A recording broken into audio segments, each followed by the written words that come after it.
Hey everybody, it's Mike from Monkey Fab Garage, monkeyfabgarage.com. And today, you guys notice these surroundings, man. This is not the normal sad hollows of Monkey Fab. I'm over at my buddy's house who does like welding fabrication stuff. And man, look at this thing. Look at this. This is my buddy's Ultra 4 race car.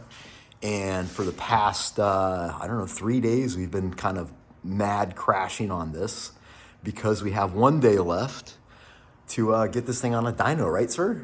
Yes, sir. Yeah, this is Havoc's Racing Ultra 4 car, Legends car. All right, so this is my buddy's, we're building this for the King of the Hammers. So you got all kinds of things here. The King of the Hammers. So if you guys don't know what that is, you should probably go look it up, because if you don't know, you should know. And this is a race that is, how many hours usually, generally? Generally, say the fastest guy, usually 6 hours. 6 hours. But you usually got, say 10 to 12 hours to finish the race. Is it in the same spot every year? Different course. Oh, okay. Same location, but the routing's different. Well, that's interesting. Yeah. So tell us about the buggy. Yes, this is a Legends car, one step below, unlimited 37-inch tall tires. We're limited to 37s, one shock per corner. What's up with this? So what is this? It's That's hydraulic steering. It's got a hydraulic steering. The linkage to the outer knuckle. So you have a pump that drives this Is it like a power steering pump? Or? Yes. Okay. Yeah, this is a specialty power steering pump for that ram. And then this is on solid shackles, right? These are not CV joints, or these are. So you're talking about the actual axles of these axles. guys? Yeah. So you got a C, inner C, outer knuckle. Then in here is a RCV bell, so that's a CV instead of a U-joint style. Oh, okay. And what are these guys? Like, it looks like a big old shock absorber. Yeah, that's a Fox. Oh, sorry, that's a Fox bump stop. So when this thing comes in here, this thing helps to dampen its. Yeah, so this will dampen the axle. Helps if this thing bottoms out, it's going to prevent this from bottoming out all the way. And these are very expensive, probably. They are very expensive. Tell me about so we got a winch, we got an electric winch, it looks like. What kind of cooler is this? What's this for? That is for the hydraulic steering, power steering cooler. Your intake's backwards, dog. It is backwards. I hate to tell you this. Yes. I've been wanting to Is there a reason for this? Yeah, I've been wanting to do it for years. We've had air filters in the front, but with desert, you're behind guys, it's like taking handfuls of dirt and just throwing it onto my air filter. I can't imagine. The old engine we ran 5 years, it was beat up, and it was beat up because of a lot of debris. So we reworked the intake. Reworked intake, filters and in the now, cabin with me. Now it's going to be your knee pad, right? V-pad, yeah, it helps. Yeah. So tell us about the motor. Unlike me, who just builds motors in his garage with plastic gauge, you actually know how to do this stuff, right? Yeah, so this engine fully machined myself. When we say fully machined, we mean we got the block out, we bored it, we line honed it, did all the serviced it. Yeah, and it's a LS block. It's a Iron 6.0. Iron 6.0. Okay. LS3 top end. So we have a square port on the top. Top end. Ported. The heads are ported. Okay. Valve springs. It's done up. We got a big lumpy cam. We won't tell people what our numbers are because No, I won't mention compression ratio. I won't mention cam specs and pistons. Yeah, it's just a really clean build, not a high horsepower. I need this thing to last. Yes, because these guys will they just spin their titties off for hours on end, right? Yeah. This thing's gonna run for 12 hours. And just getting beat down. So we got a cast iron 408 with special stuff, secret sauce, and then what else we got? So we have what are you guys using a high stall converter? Or I never really asked you about the converter before. Yeah, that is a good question, and I've been trying to. I was supposed to actually get that answer yesterday. That converter's been in the car for 5 years, and I do not remember the numbers. So when we did the cam originally, I'm sure it'll convert. So we got a 4L80E. 4L80, yep. Built?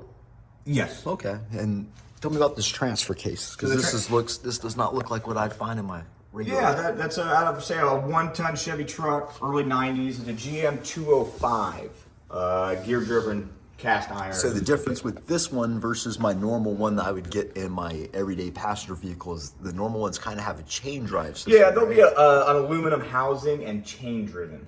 But this guy is gear, so more dependables. Yes. And then we got, oh, this is Monkey Fab Superflex hose right here, huh? Yeah, so this is trans line, labeled, rear, labeled front. This is trans, then you've got oil for the remote filter. So this is coming out of the side of the block. We got fuel and coolant. We got a lot of plumbing in this car now that I look at it. There's a lot of hoses, a lot of lines. Yeah, and it's all mocked up, man. So there'll be mounts and stuff throughout. Yeah, we're still in the building phase, guys. We got to get this thing finished. We got to build these headers and exhaust system so we can put it on the dyno. That's what we're doing for actually like the last week. This whole back thing is very interesting. So I noticed this fucking fill tube is ginormous.